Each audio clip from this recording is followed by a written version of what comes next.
أهلا وسهلا حبايب القلب والروح. رح أسوي معاكم اليوم بسبوسة مكرملة مرة لذيذة، متأكدة أنكم بتحبونها. راح أسوي مقدار حلو، مش صغير ولا كبير.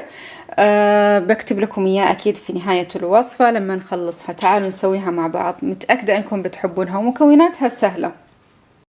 اللي ما تحب جوز الهند تقدر تستبدله بأي نوع، ممكن تحطين فستق، ممكن تحطين سميد بداله، ممكن تحطين بيكن اللي انتي حابته. عموما رح نحتاج الى سميد وجوز هند. انا اعشق جوز الهند واعشقه كثير في البسبوسة.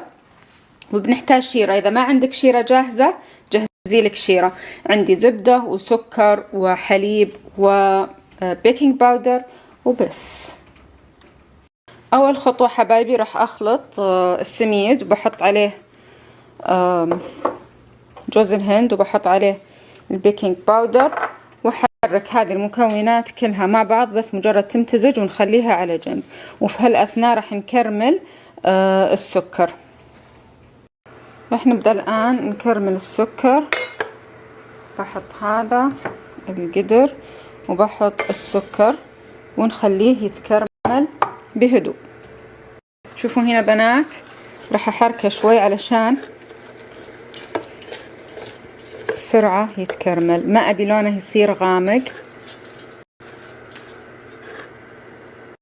شوفوا بنات، هنا ذاب السكر بس لسه في كم شيء لسه ما ذاب، عشان أنا باغي يتبلور فراح أحركه. انتبهوا لا يحترق معاكم. بشويش بنات راح نضيف الحليب بشويش. بسم الله. هديت أنا الحرارة الحين، ما عليكم، راح يذوب السكر، بيتكتل الحين وبيذوب بعد شوي. وراح أضيف أيضا الزبدة.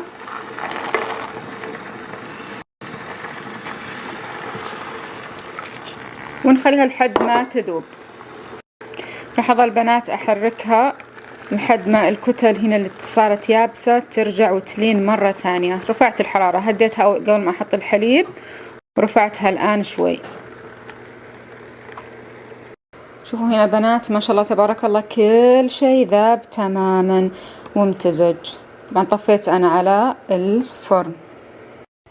راح نصفي، قلت لكم مش محتاجين، بس يعني عشان لو فيه كتل أو شيء ما تخرب لي المزيج. راح أخلط الآن هذه المكونات كلها مع بعض لحد ما تمتزج البسبوسة كلها مع بعض.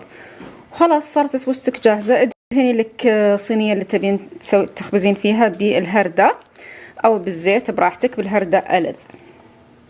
لو تشمون ريحتها يا جماعة تجنن، تشهي ما شاء الله تبارك الله. راح أحطها الآن في صينية، هذا قوامها تقريبا.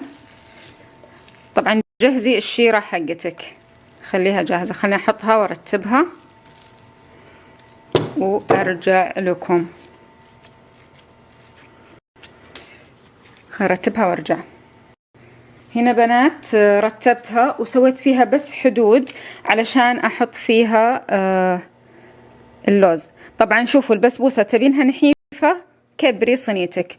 أنا عندي صينية أصغر من هذه، بس صراحة مختفية صينيتي مع الوضع الحالي اللي أنا أعيشه. زين مني لقيت صينية، فهذه حجمها شوي كبير، فبتطلع بسبوستنا شوي سخيفة ونحيفة أتوقع يعني. المهم شغلت أنا الفرن، خلني أكمل وأرجع.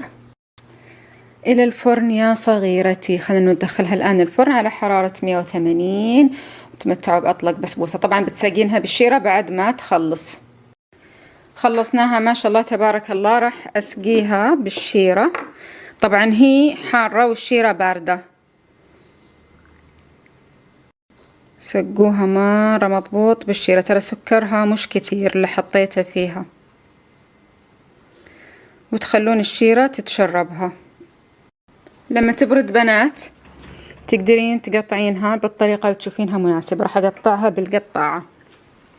بسبوستنا يا جماعة لذيذة لذيذة لذاذة، وحلاها مرة حلو، مرة حلو. أنا ما أحب الحالي، مرة لذيذة تذوب بالفم. تجنن.